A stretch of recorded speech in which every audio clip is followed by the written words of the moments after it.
Hi, I'm Pearl Howie, and this is part 4 in my Freedom series. And I changed it a little bit. I did another one and I was like, nah.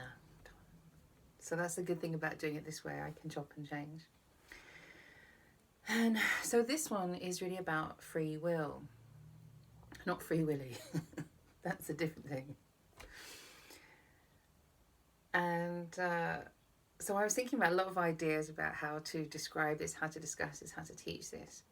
And some of the stuff I say is kind of stupid, it's kind of funny, it may be a bit offensive to some people. So I want to apologise if this touches a nerve with you and it's not right for you. It's not going to be right for everybody. So just to start with free will, there's a big question really that happens, and the question comes up a lot in times of severe crisis or illness.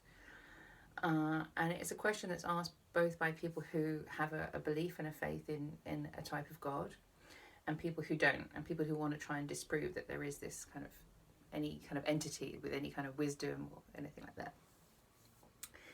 And the question is, why does God let this happen? Why does God allow these things to happen? If there is a God, why did this happen to me? Why did this happen to a child? Why did this happen to a family? And these are terrible questions, that we ask when we're going through things. Now, I find it kind of interesting because although I've been through kind of a lot of stuff with my family, it's actually not a question I ask that often. And we'll go into some more sort of aspects of looking at this whole why me, why this, how did this happen, what's going on. And I guess for me, those really weren't the questions. When something really bad happens for me, and I suppose this is just a sort of like a knee-jerk approach that I've always heard, is I just start praying. I'm just like, please God, please God, please God, please God, and there may be reason, after we get through it, we're often looking and saying, well, how did this begin? Why did this happen in a scientific reason? Why did this happen in a sort of story fashion? Why did this happen to us at this point in time, and this kind of thing? So there's a lot of questions there. And the answer, in a way, a very rough answer that kind of happens in one of the very rough answers that I do believe, but sometimes it sort of kills me to believe it, is everything happens for a reason. And that's not an answer I would ever give anybody who was going through difficulty and who was suffering in the present moment. Because, if somebody loses somebody who they love, I'm not going to turn around and go, everything happens for a reason. Of course I'm not going to say that, because it would be cruel. But I guess for me, it's something that I often hold on to, even if I can't see the reason. Also, even if the reason isn't my reason, it may not be our reason. It may be there's something else that happens down the line and why this was important. And I guess the big thing that I cling to is that with the many, many bumps in the road that I've had in my life and in my family's life, I've been able to come to a place in the last few years of looking back at my whole life and everything positive and negative that's happened and saying, it's brought me here, it's brought me to this place. Today I don't feel it so much, because for the last few days, weeks, whatever, I'm struggling with where I am. I'm struggling with what is the point of this. I'm struggling with how do we get through this. I'm struggling with all the big questions. But I know that there have been moments in the past when I have sat there and been able to be completely at peace with my personal history, in the sense of seeing and being very aware that if certain very negative things hadn't happened at certain points in my life and my family's life, we wouldn't have moved. I wouldn't have moved. So, and there's a very good film, a beautiful film called About Time, a Richard Curtis film. And in that film, this guy has the power to change time. But what he finds is when he does that, he changes his child, because when he and his wife conceive a child, of course, there's an egg and there's sperms, lots of 5 million sperm. And so the odds are that if you change anything before that, you wouldn't have this particular child. And I like that because it's really a sense of it's almost like a question and a trade-off. At what point would you go back in time and change your life? And part of me would always, there's a part of me that would always want to go back and change what happened in my life in terms of what happened to my family when we were younger. But I know that if we did that, I wouldn't have the nieces and nephews that I have, because we wouldn't have moved, and my brothers and sisters might not have met their partners, they wouldn't have those children.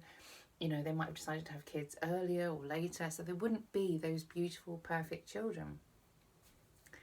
And so I suppose the answer to everything is that each generation of children are born as they are, who they are, only because everything went wrong before. Or we thought it went wrong before.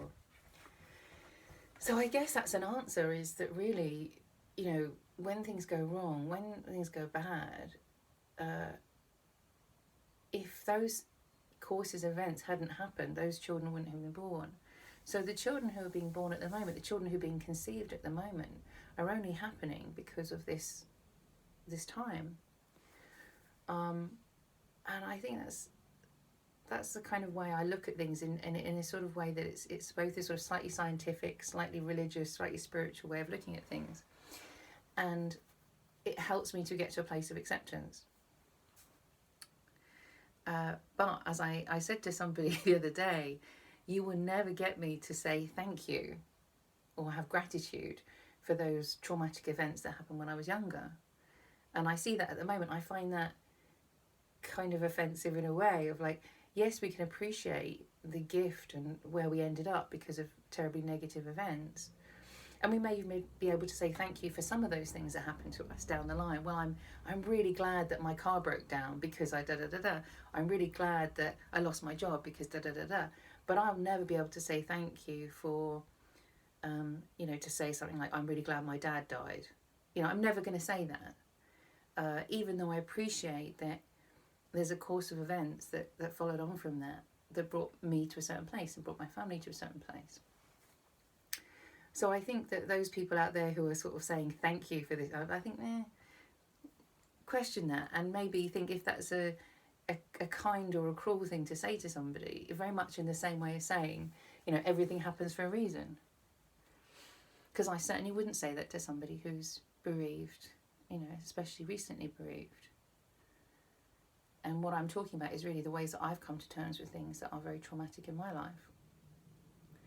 And I'm still not going to turn around and say thank you. Sorry, it's just not going to happen. Maybe when I'm older, maybe when I'm more evolved. And I'm certainly not saying thank you for this time right now, because it's a time that's causing a lot of suffering for a lot of people. Anyway, so going back to free will. And one of the aspects of free will, which is so important, is that we have the choice in how we hold things. So, for example, everything I've just said is the way that I perceive things, the way that I choose to hold things, the way I choose my beliefs, and I choose how I want to think about things. And my emotions, I choose not to be grateful or not to pretend to be grateful. So that free will is very, very important. And I wrote about this in my book, Free, and when I was on this particular trip, and I kept, for a while before this trip and on the trip, I kept hearing this phrase in my head. And this happens to me a lot. I have a phrase or a line from a song, and it's like I'm trying to understand something. There's a message, and I, who is that speaking to me? Is that my soul? Is that my subconscious? Is that God? Who knows? But sometimes I just get like, and then at a certain point it clicks into place and I understand the message. I understand that this is what it means. So as I was going on this trip, I was really stressing about money, and I had this thing actually on this particular trip, because I'm self-employed, and so I do my books and I also do my projections, and I had an amount, that I would have to have in the bank before I could leave and get on a plane, because it was like, well, that's how much money I need to get through that 2 weeks. That's how much money I need in the bank to survive and then come back to work after 2 weeks. And every time I did my books, so I would go to one class and I wouldn't make money in that, but then somebody would call me up and book me for another class.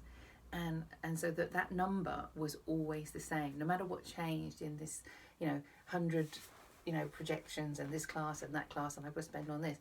Every time it all changed, that number was still the same. And that to me was very powerful, because it was a bit like, it is given. I'm getting exactly the right amount of money to go on this trip, no more, no less. Okay, that's very powerful. I went on the trip, and I nearly ran out of petrol, and I got given some gas by somebody. It's given, things, come to you wherewithal. This kind of comes to you. And it's that kind of thing, when you don't have dinner, and then you get somewhere and they've left you like a little snack in the hotel, or they say, oh, you're hungry, and you go, well, and they say, let me make you a grilled cheese sandwich, something like that.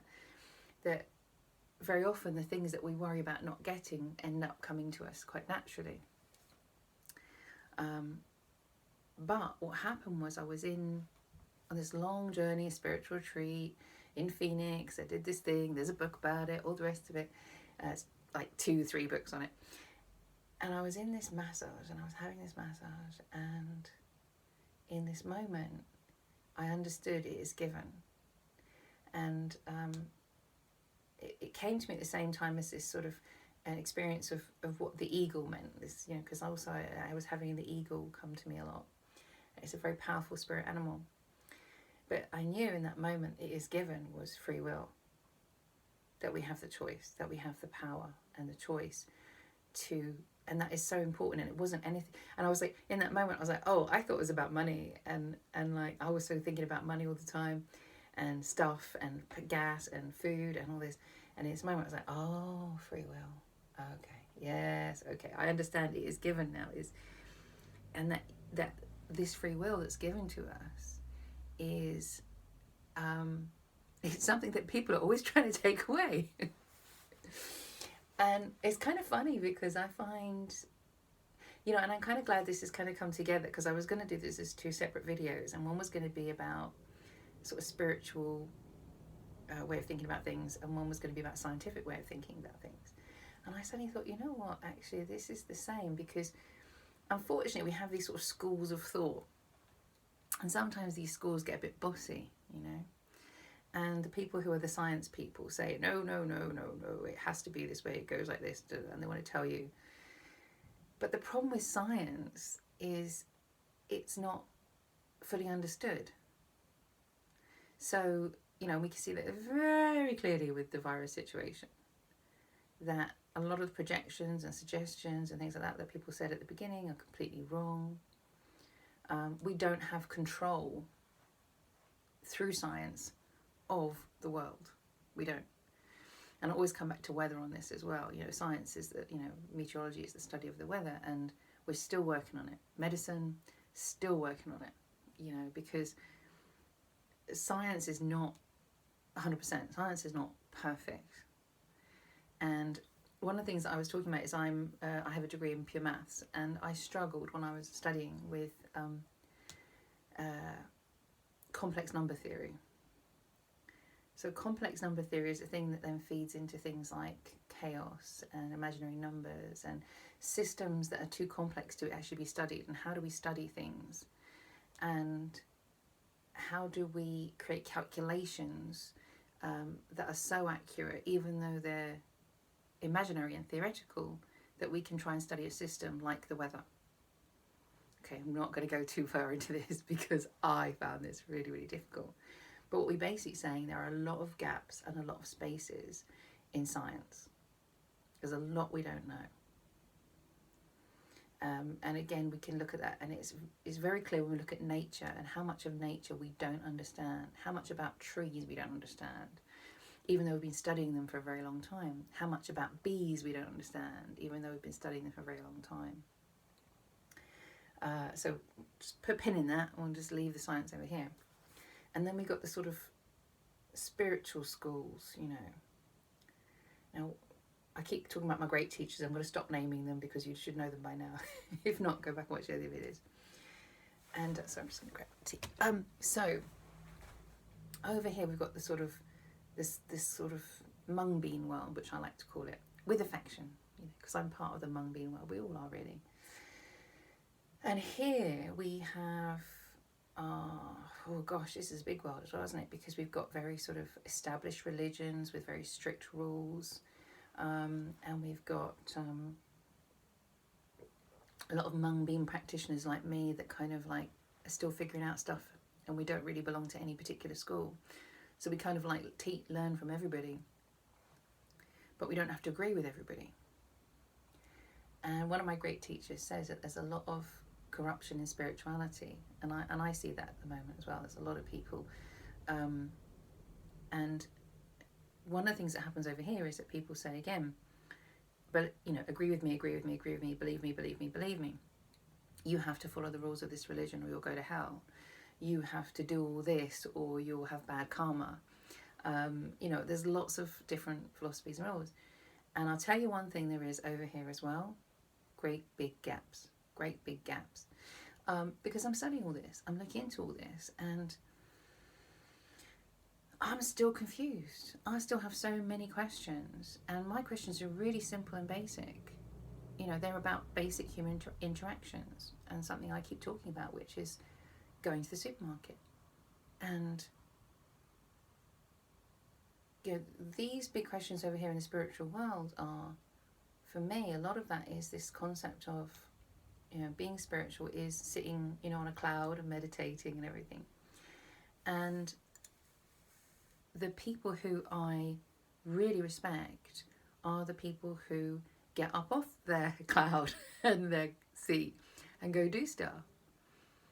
But I was reading this morning, Thich Nhat Hanh, who's a very famous Buddhist Vietnamese monk, whose concept and practice really developed during the Vietnam War, and having to change the nature of the way that they were practicing and how they were doing things in terms of going out and being more active and working in hospitals and things like that. And for me, what I find when I look at, you know, the way he teaches and what he teaches, it's incredibly up here, but it's also very practical. And I've talked about this before, so I won't go into too much detail. But for me, it's kind of the opposite, in that this situation is generally calling on me to be less active, although I'm still doing, you know, going out and doing shopping and delivering shopping. But it puts me in a position of coming up against people who are not following the social distancing rules and things like that, particularly in supermarkets, and a lot of aggression. And I'm constantly asking myself, how do I deal with this better? How do I deal with the situation better? But we are in a different time, and it's a very strange moment, because Gandhi came up with this incredible way of protesting and being in the world but not of the world, into non-violent, peaceful non-cooperation. So you go and you sit and you're all around and this kind of thing. But the problem here is that as soon as somebody comes within 2 meters of my space, they're breaking the rules. And not just the rules, they're putting me in danger. So that creates an abuse here. And one of the things that we learn is that it's not spiritual to allow somebody to abuse you. It's not spiritual to allow somebody to sexually abuse you or to mentally abuse you. That's not spiritual. That's not, I say spiritual, that's not, what I mean is that it's not serving us or them to allow someone to take advantage of us. And so that thing of sitting on a fluffy cloud, it stops being a spiritual practice when it's something that we're doing because we're afraid. it stops being a spiritual practice when it's something that we're doing because we're not being true to ourselves. And I feel like I'm digressing, but I'm kind of not as well. So we have free will. We know we have free will, and that means that we have a freedom that goes above the law. And if somebody was trying to use social distancing in order to then abuse somebody, then, you know, that the problem there we have is, and we're seeing this sometimes, is that people are you know, yelling at somebody else, and I'm one of those people. But I'm trying to do it from a place of protecting them, protecting myself, protecting other people. And what we're seeing is, for example, with policing at the moment, with the way that police are policing, is at what point is it an abuse of power for them to be stopping somebody according to the new rules? And we've seen this already, where there are arrests that are shameful to the police force in the UK because they're clearly racist. And they've said that they're clearly racist. They've admitted that. So at what point are we using the new normal to create new types of persecution, new types of taking away people's freedom of speech, taking away people's right to peaceful protest? And that's so important. And I'm going to come back in a little bit more to that. But it's one of those things that recently we've seen people in Poland who wanted to protest have gone out and protested at distance. They've stood further apart. Now, in our country, one of the things that's not on the list of an essential reason to leave your home is peaceful protest. And that's an abuse of power.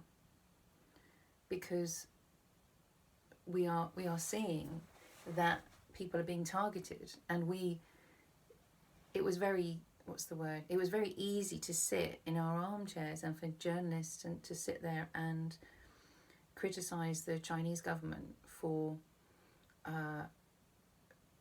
persecuting individuals and making them stay at home, or making them, you know, basically putting them under house arrest. But we've done that to ourselves, and this is a system that we agree to and we comply with if we feel it's the right thing for our society. But at a certain point, just as with Thich Nhat Hanh in Vietnam, there is a point when we have to say, I will not cooperate. I will not cooperate with this system because it's racist, because it's being used to go against democracy. It's being used to prevent people from voting, which we're seeing in a lot of places around the world. And it's very challenging. So when I talk about free will, and I've talked before about freedom, and in the very first one in this series I talked about ways of thinking. And I talked about how just because we were in a room and in a house didn't mean to say that we didn't have freedom. But at this, it's challenging, isn't it? Because there comes a point when we're putting ourselves under house arrest and we're being prevented from witnessing certain things. We're prevented from going into certain places, where people are being prevented to go in certain places because of their skin colour or their age. And at this point we have to really reevaluate the system.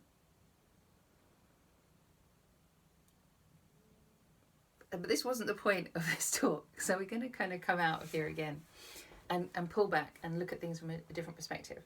Now, and one of the things that people always say to me about free will is, and we say, well, why does this happen? Why did God allow this to happen?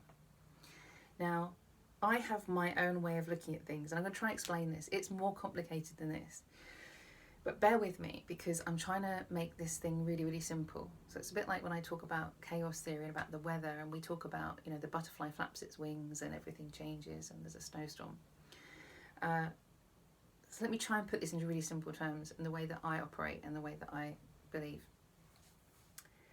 So we say there's free will, and then we say, for those of us who believe in anything that's not completely atheistic, there's nature, and there's God, or maybe there's nature and nature is God, and maybe we're part of that nature also. But the way I see things quite simply is, and this applies to me on a very personal, individual level as well. For me, God said, here's your free will, have free will. But I'm keeping nature. So when human beings, as a species or as individuals, mess things up or are going to do something really stupid, nature comes in and tries to kind of give us a little push in the right direction. Because we don't have control. We don't have absolute control. We have chaos systems of weather and virology and different things like that, and medicine, and so we don't know what's going to happen. And I believe from my very physical and real journeys that we're only supposed to be able to see so far around the bend, that we're only supposed to know so far in advance, because if we knew too far in advance, it would change our actions and we wouldn't get to where we're going. So that's, we need to concentrate on each step that we're taking in this moment. So for me, I talked before about this thing about money, I was always getting the right amount of money to do things. And I started to pay a lot more attention in the last few years to signs, to where things are being offered. And I changed the way that I prayed, because I used to pray, dear God, please make me a better person. Please help me to do the right thing. More, help me to be a good person, And at a certain point I thought, why, this is too vague, because what does good mean? Does it mean making a lot of money? Does it mean looking after people? What does it mean? So I actually changed it and I said, dear God, please help me follow my heart. Please help me follow my heart. And sometimes I add in do the right thing as well, just in case my heart isn't taking me in the right direction. But I always say time and time again, follow your heart and it will bring you to the right place at the right time. And on the one hand, I'm really questioning that now. On the other side, I'm like really glad of having done that, because so many things are that I am in the right place at the right time. Anyway, so let me follow my heart. And in doing so, what I also did, I said to God, please help me. Please help me to do the right thing. Please help me to serve where I can. Please help me to not be such an idiot and not go the wrong way. And so I was kind of, obviously I have my free will, but I'm saying, help me with this free will. Help me, guide me. So it's not just about taking that free will like a kid has, a teenager, a kid goes, I'm going to do anything I want. It's kind of like saying, if you have a lot of parents and teenagers have great relationships, even more so now. And I have this sometimes with my nieces and nephews, and one of the best things that happens is when one of them turns around to me and says, what do you think I should do? And I just love that, because it's such a trust, isn't it? And it's such a beautiful thing. And it goes back to all the time you spent with them when they were little, where they've come to trust you and love you and know that you have their best interests at heart and how much you adore them. So for me, that's great. So I think maybe that's how God feels when we go, please help me, please guide me, please help me. He's like, it is kind of going, oh, great, finally they trust me, finally, can't they? And one of the other things that I used to say on my journey, on my travels, so many times I would just get to such a bottom of the drawer, I'd be right down there in the ditch, and I'd be going, oh, why, why did I do this? Why did this happen? What's going on? And then I would sort of like keep going, and I'd get to a place and I would look back and I'd go, why do I doubt? why do I doubt? So anyway, on this incredible journey that I went on, is I sort of like just, I would say it wasn't flying, it's like falling with style. You know, people always talk about like learning to fly and going off. I was like just sort of going and kind of going with the flow. But when I went, I was really sort of paying attention, you know, at a certain point. Other times I'd be like, yeah, I know what I'm doing, and I go off and do something and I'd be like, oh no, that went wrong again. But most of the time I was listening and I was just thinking, right, what do I do now? Where do I go now? What do I do now? Where do I go now? And very often what would happen, there would be something that would happen, and it could be to do with the computer, with the internet. It could be to do with nature and a rainstorm or a thunderstorm or a blizzard, or, you know, and so I would make all these plans, I'd be doing everything, and the next day I would get up and they would say, sorry, no boats today, you know, because of the weather. And each of those things was kind of teaching me. And to a certain extent you could say, well, is that God messing with free will when something happens that stops us doing what we want to do? Excuse me. But I always think, no, not in my case, because I've asked, I've said, please tell me what to do. Please show me what to do. Please show me where to go. And so for me, on a very deep personal level, the free will aspect is I have all the choice, I have the free will, and I'm kind of following my heart and saying, right, I want to do this, I want to go and see that, I want to see this animal, I want to go to this hotel, whatever like goes ding, ding, ding, ding, ding, you know, rings a bell in here, whatever makes my heart sing. And yet, because I've asked for help, I also get this great sort of huge system of when the internet breaks and I can't book the hotel that I was going to book, and that would happen, I would go, I go, no, ding, no, you know, or even I would, one time, I know it's just, you know, and I know if you're not on the same page as me, you might think this is completely ridiculous to attribute this. But I was in a shop in Seattle and I was buying my gear. I was buying this puffy and my silk liner that's just sitting on the floor here next to me. And because it's not like I use it all the time, but I just like to have it to one side just in case in the middle of the night I want to use it. I use it all the time. But so there I was, and this stuff was not cheap, and I was standing in there and I was like, okay, I'm gonna buy this, and I went to the till and I was like, put it down, and I gave my credit card and that didn't work, and I gave my other credit card and that didn't work, and I was like, I better go and check what's going on with my bank accounts, you know. And so I went off to go and do that, but at the same time I suddenly realised, as I was looking at it, I went, hang on a second, that's too expensive. And they went, oh, we'll go and check the price of that. So I went off and I rang my credit card companies, and, you know, and they said, no, it should be working fine. No, we can't see any problems here. No blocking. No, you know, because you're working in the state. No, it should be fine. Went back to the till and the guy goes, oh yes, we double checked that, and sorry, that was the wrong code. And so yeah, that was going to charge you an extra $100. And I get my credit card and I go, bing, it works, bing, it works. And I think, okay, I call that protection, you know. And sometimes I'll, you know, go to book a flight and I'll be trying to book a flight, and the next morning, and everything crashes. The next morning I wake up, same flight, £10. And I'm not kidding even about that, how cheap those flights are.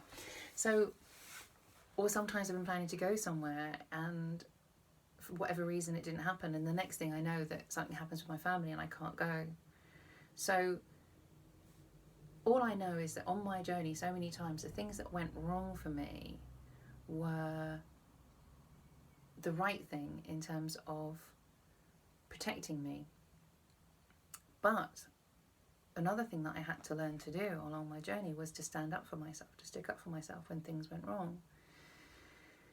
And in particular, when I came back to the UK and I was trying to live in a house where everything was going wrong, and I had to constantly be fighting with the estate agents to get them to fix the plumbing.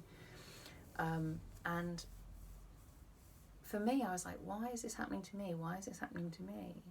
And part of it was about learning that, you know, life when you live in a house, this is not necessarily easier. And having to face up to things, not being able to walk away and to run away from things and to actually have to deal with things.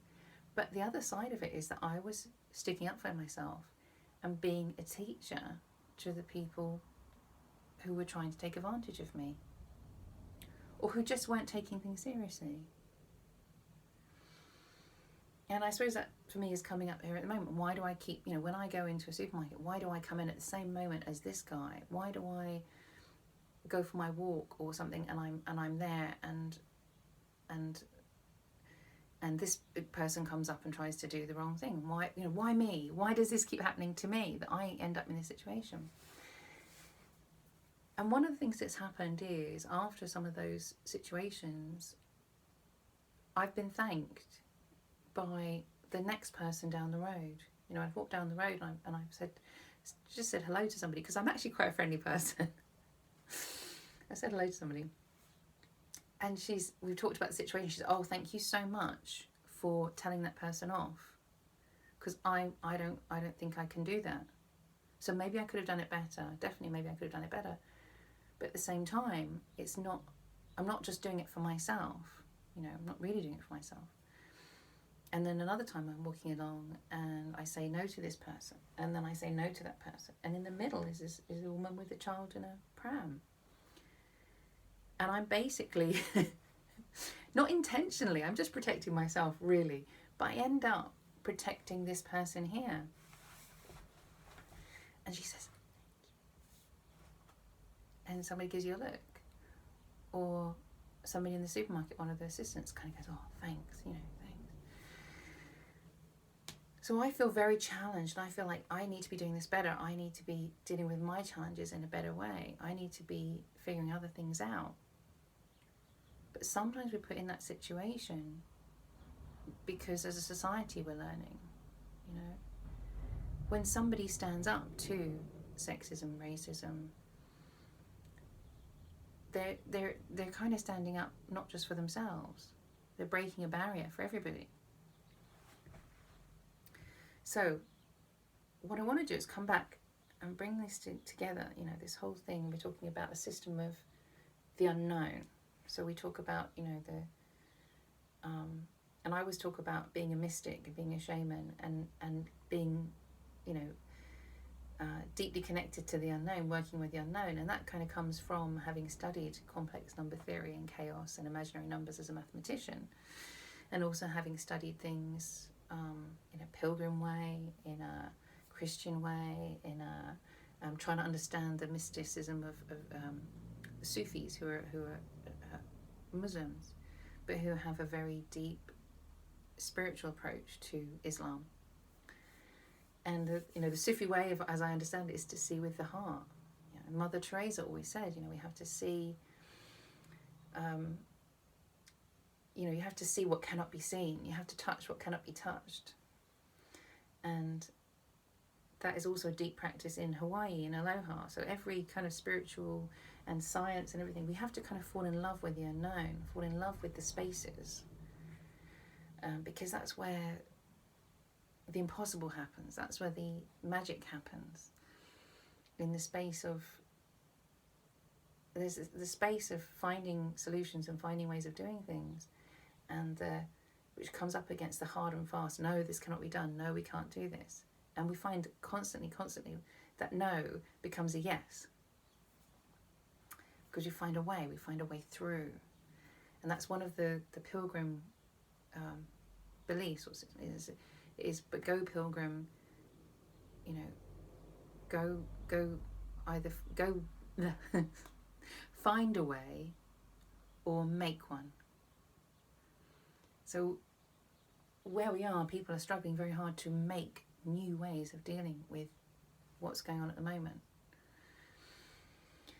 But I need to come back to this big question of why. Why did God let this happen? Why did this happen to me? And I want to talk this very much about how we relate to nature. And like I said, for me, there's people being idiots, human beings, the human species being complete plums. And then nature is kind of clearing up and trying to prevent us from being plums. It's trying to prevent us killing ourselves. It's trying to sort us out. But here's the question, and I do not know the answer to this. I think I do, but I've got an instinct about it, feeling about it. Here's the question that I don't agree with a lockdown answer right now. I believe this is an unknown right now. So what you've got over here is you've got a lot of people in sort of a spiritual camp saying things like, man was headed on this bad path, with the pollution and this and all the things we were doing. So this virus is part of nature clearing up. So the theory there is, we've all prayed for help and suddenly we're having this virus is coming through. That's one theory. Even within this kind of other theory. And I can't say I necessarily agree with that. But it doesn't really matter what I think. These are just questions for you and ways of looking at things. And asking that big question, do we think that this virus is part of nature clearing things up? Or we have another way of thinking about things and saying, this virus is created by our actions. So whether that's an action of something stupid that somebody did in a food market, and some very highly illegal things, or something maybe been created in a laboratory. We don't know, for sure. So over here we have this idea of this virus is man being an idiot again. Man sort of like, and I mean man as a species, not. So here we're being an idiot, and nature's now going to come through somehow and clear this up for us. So again, some people are saying that, okay, so there's that, and so if we expose this to vitamin D, or we take this herbal thing, or we take something else out of nature, this is going to get rid of the virus and destroy it. Don't think I really agree with that either. So I'm very much on the fence with that. But here's the question. So we've got these different ways of looking at things, and so where is our free will? Where is nature in this? Was our free will that we created something like this, and now nature's going to try and clear us up? Because I personally always believe that nature's trying to stop us from being complete idiots, and save our lives. But maybe I'm wrong. I think that definitely nature is trying to get us to the next generation. It's trying to allow this next generation to be born. That's whatever happens now creates this future generation. All the different chaos things and things like that mean that in 20 years' time, the children that are born are going to be the exact children that are born. If we change anything now, that's going to change things. So when we look at this idea of free will nature, so here's the big thing. This is I like I left it to the end. What is nature? What is nature? So we are part of nature. We know that. But people will often attribute nature to, and God's will or whatever, to something that is actually part of being a human. So what I mean by that is people say, oh no, there's been a terrible flood. Why did God let this happen? Why did God create this terrible flood? And we look at it and we say, well, because all the houses were built on a floodplain. Because, this thing was eroded, or because, and a lot of people will talk about climate change as well. So where is nature and where is us messing it up? I think that's a really good question. I asked it, so I think it's a really good question. So in that sense, when we say, why, God, why? A lot of times when we look deeper, we say, oh, that was me. I did that. So that was something that I did. So that was my free will that created putting all these houses on a floodplain. And we can look at it in medicine as well, and we can say, oh, why, why did so-and-so, or why did I get cancer? And we say, well, maybe because you ate all these carcinogenic things, or you did this, or whatever. I'm not saying that's for everybody, and obviously, there's a lot of reasons why people get cancer. Or we might say, why did I get diabetes, type 2 diabetes? It's like, well, for a lot of people, it was, clearly what you, of your own free will, chose to put in your own body. And we ask these questions. Why this? Why that? I'm not saying, oh, you're responsible for everything that happens to you. Of course I'm not saying that. But there are limits to medicine. There are limits to science. And so we could look around the world and say, why are all these kids dying over here? It's like, well, because there's no clean water. Is that nature or is that man? Is it nature that there's a drought, or is it man because we stopped up the rivers? And one of the big things that this kind of comes to is, yesterday, the day before I had a great day, and then just as I was checking in the news, I saw this thing in the UK that the government here is going ahead with this HS2 rail project, and they're using this time to cut down all the trees and cut down the forests at a time when everybody's saying, all the wildlife people are saying, please don't do it in April, please don't do it in spring, because that's a breeding season, because you were giving this part of nature, because they're talking about moving land and moving plants to other neighbouring areas.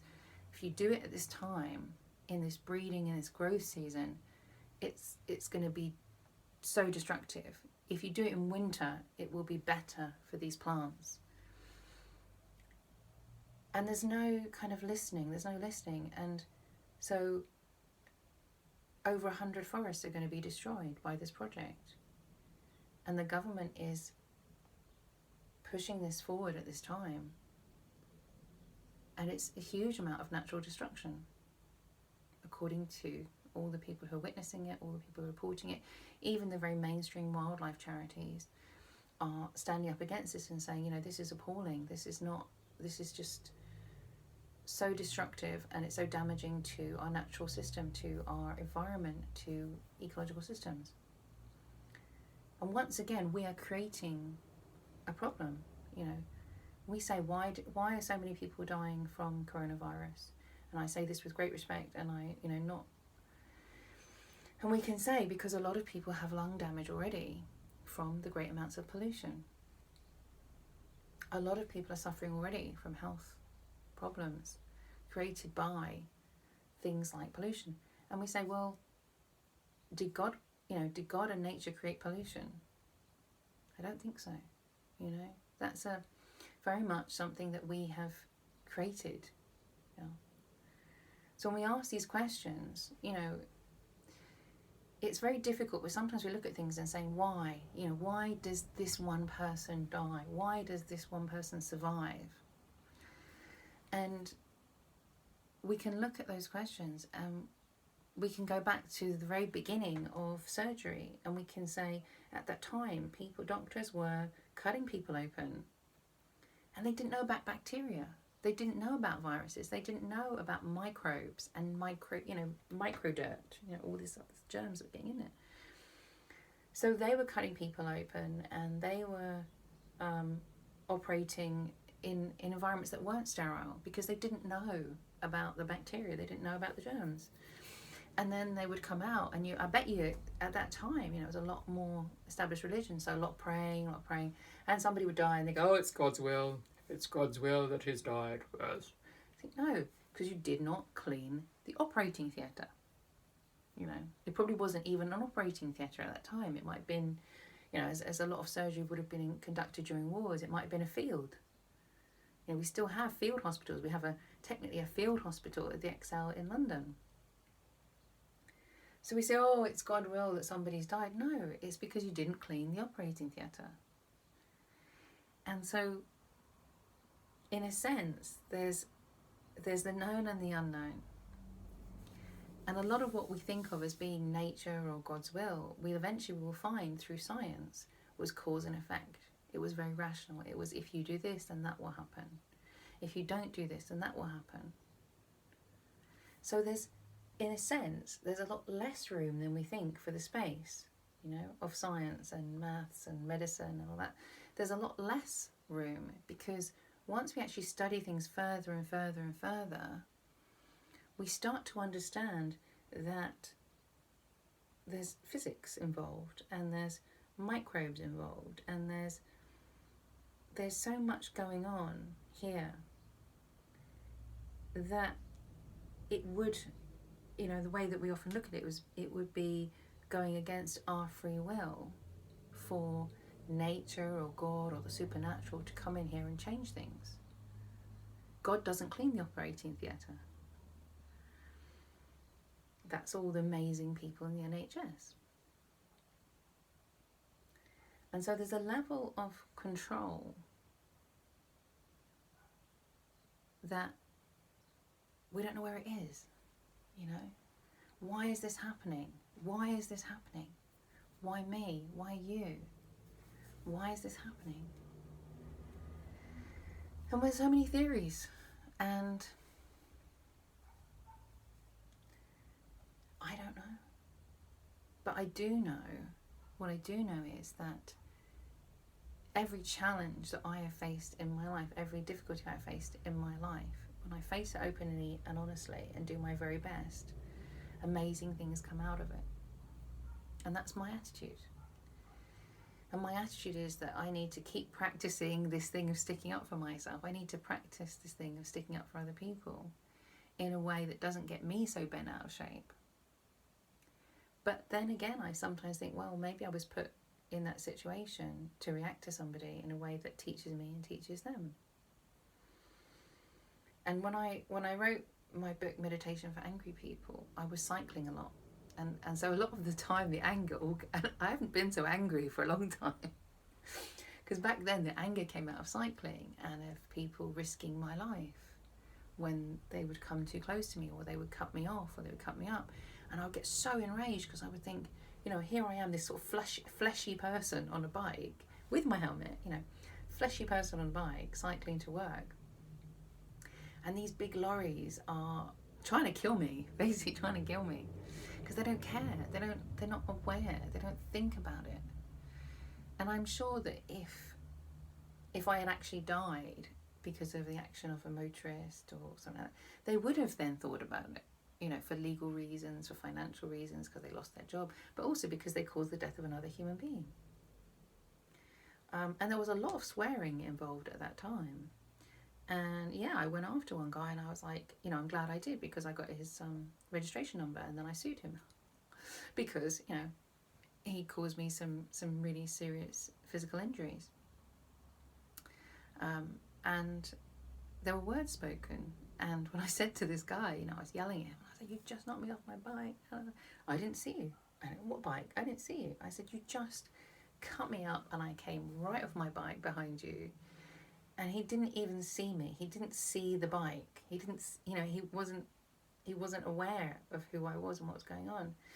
And in his head, he did nothing wrong. And suddenly there's this girl screaming at him that he's just, knocked me off my bike.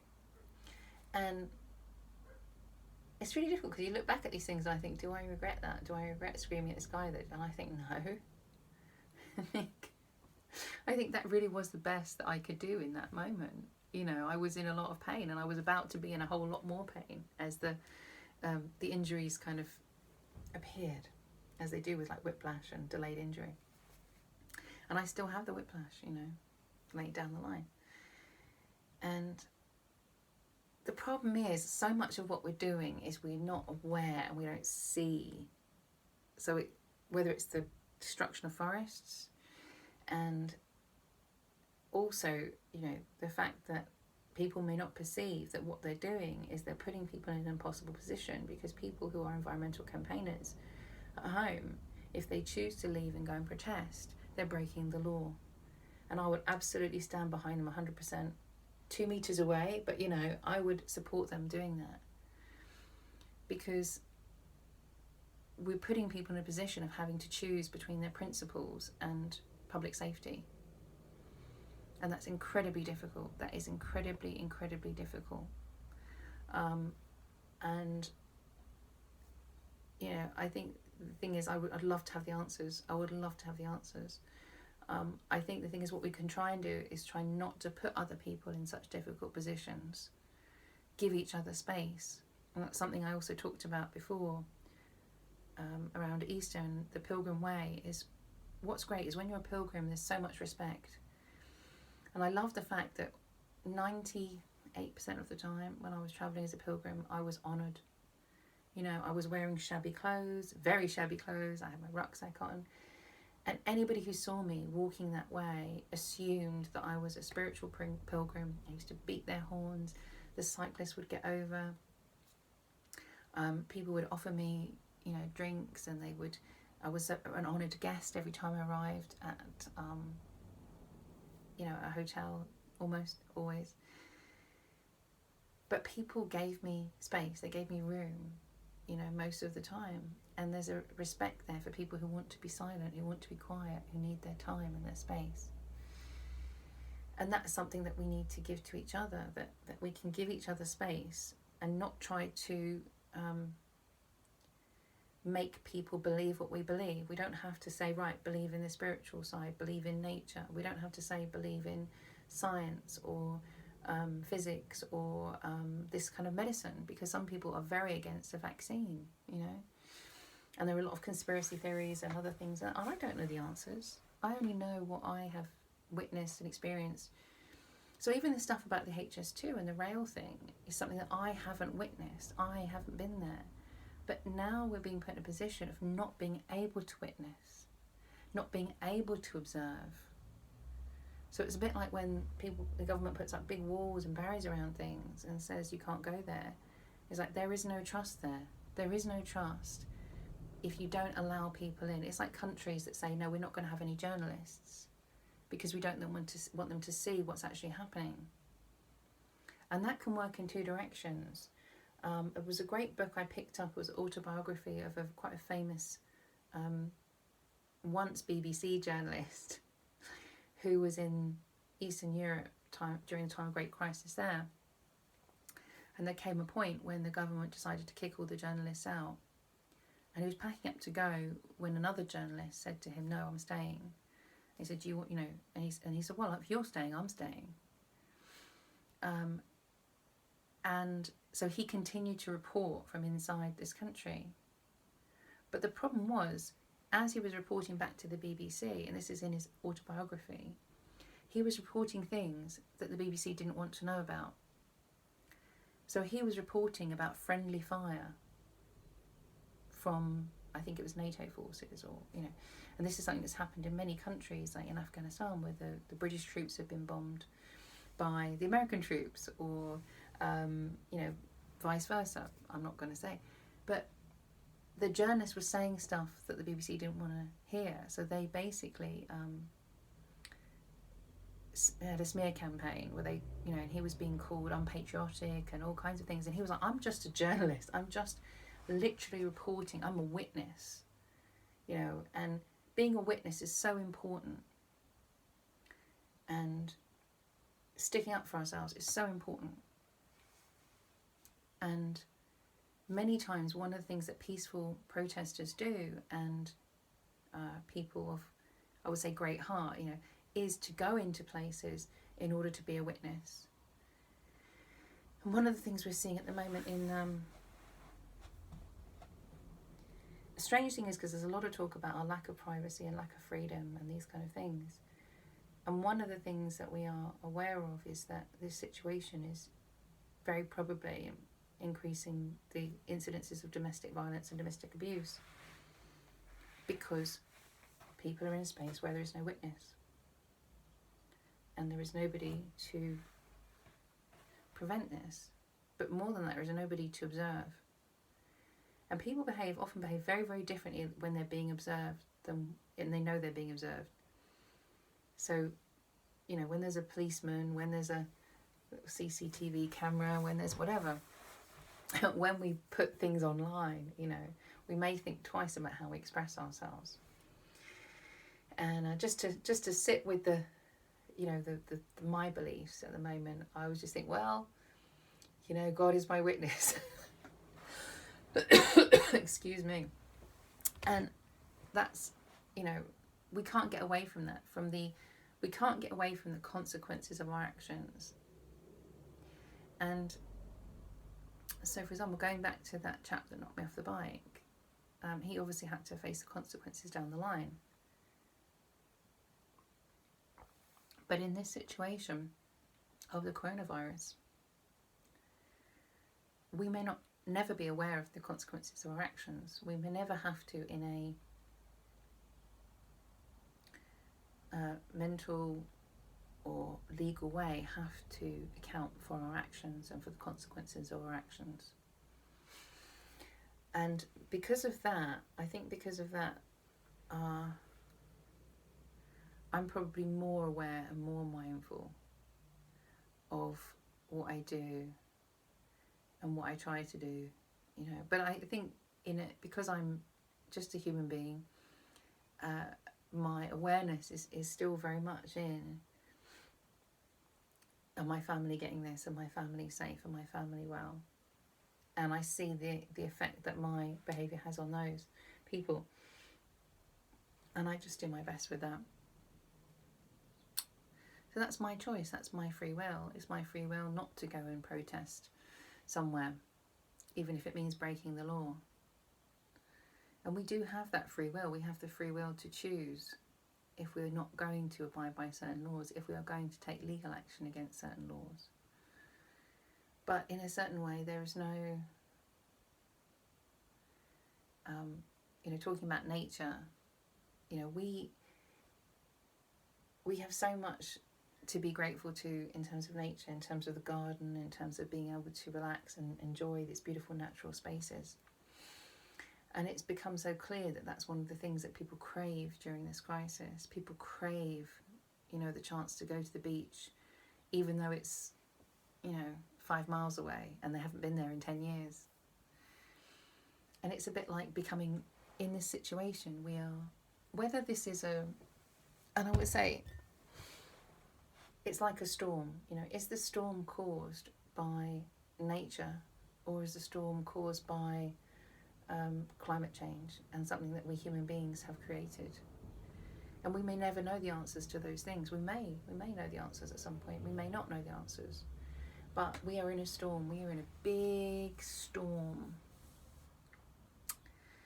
And so this storm can bring us back to going inside and going onto that, sitting on that fluffy cloud. And it can bring us there if we need to be there, if that needs to be part of our practice that we have denied.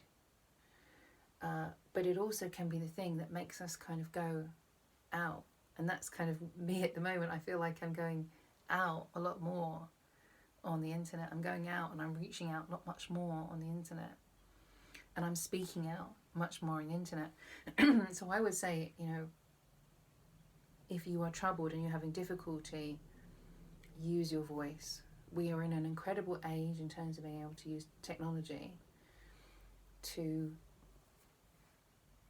share and to use our voices. And I think that also has to be sticking up for so many things. And that is one of the great antidotes to depression, and one of the great antidotes to feeling powerless. Because we're not powerless. We have free will. We all do. And we all have choices that we can make. Not just in terms of our belief system, but we can also choose. And it is our choice if we follow laws of governments. That's our choice. And we always have that choice and that freedom. And if our consequences are that we get locked up, that's our choice. And there have been many civil rights leaders who have taken that step. And I think we have to be very careful right now. And this is I think it's funny because I never expected to talk about this, because 2 days ago when I was planning to do this talk, I felt that all these things like we're in this together, were even vaguely true. But unfortunately, there have been people who have been seeking to benefit and to profiteer. So I like the story the other day. There was a supermarket in Australia where people came back to the store with thousands of toilet rolls and antibacterial hand wash, and they were trying to return them to the supermarket because they were saying, well, our eBay shop got shut down because we're not allowed to profiteer from this situation. And the supermarket owner went, he was a bit ruder than me. And I think to myself, you know what? That's called sticking up for yourself. That's called sticking up for your other customers. That's called saying, no, this is your lesson. These are your consequences. You take your toilet rolls. You sit on a street corner and try and sell those. And we have to accept the consequences of our actions. And that's very, very true. Those of us who have been doing any traveling, you go out into the woods, or you go out climbing a mountain, and we know that we have to accept the consequences of our actions. And so I want to put this in a way that's kind of appropriate for everybody, but the word that comes up is karma. There's what goes around comes around. What you put out there comes back to you. When things were dark and I was in a dark place, I still prayed for everybody in the world, and I will send prayers to everybody, no matter how bad they are. Up here, I may be judging them, but in here, I'm always loving them. And if I am sticking up for myself in a supermarket and there may be some words, I'm still loving that person. I'm still loving them by not letting them take advantage of me. And it's not loving or community spirited to allow or to agree with a policeman who's arresting somebody for delivering stuff to their elderly relatives, which is what happened in the UK, because of the colour of their skin. That is not community spirited. That is not serving the community to allow that kind of abuse. And it's those kind of things that we need to stand up for. However we stand up for them, whether we stand up for them virtually, whether we stand up for them by civil disobedience, whether we stand up for them by saying no. Like in Poland, when people are saying, no, we're going to peacefully protest at 2 meter distance, but we are not going to allow the government to ignore us because we are sheltering in place. We're not going to allow the government to take advantage of this situation, because then they become, if this is a war, there are certain things you don't do in a war. And when people behave in a certain way during wartime, there's a reason why we have things like the Geneva Convention. And there are certain things that we agree not to do, also for the benefit of the planet, for the benefit of our whole natural system. I always think the planet's sitting there going, yeah, I'm all right. It's you guys that are in trouble. The planet will still be here. It's us that may not be. It's us that may not survive if we don't start to respect nature. And if I say anything, whether you are a spiritual person, whether you are a sciencey person, or whether you're just both, I like to be both. Respect nature, because it is so much bigger than we are, and so much smaller as well. We cannot control things of a certain size. We've seen that clearly. And we have to have humility. And we have this free will, and it's amazing. And when you realise how powerful you are with your free will, then we do as Stan Lee says, which is, with great power comes great responsibility. That our choices are incredibly important. If you choose to stay at home and just bake bread, fine, it's up to you. Or you become engaged. In Vietnam, Thich Nhat Hanh developed engaged Buddhism, which was about engaging and actually coming out of the temple because of the war.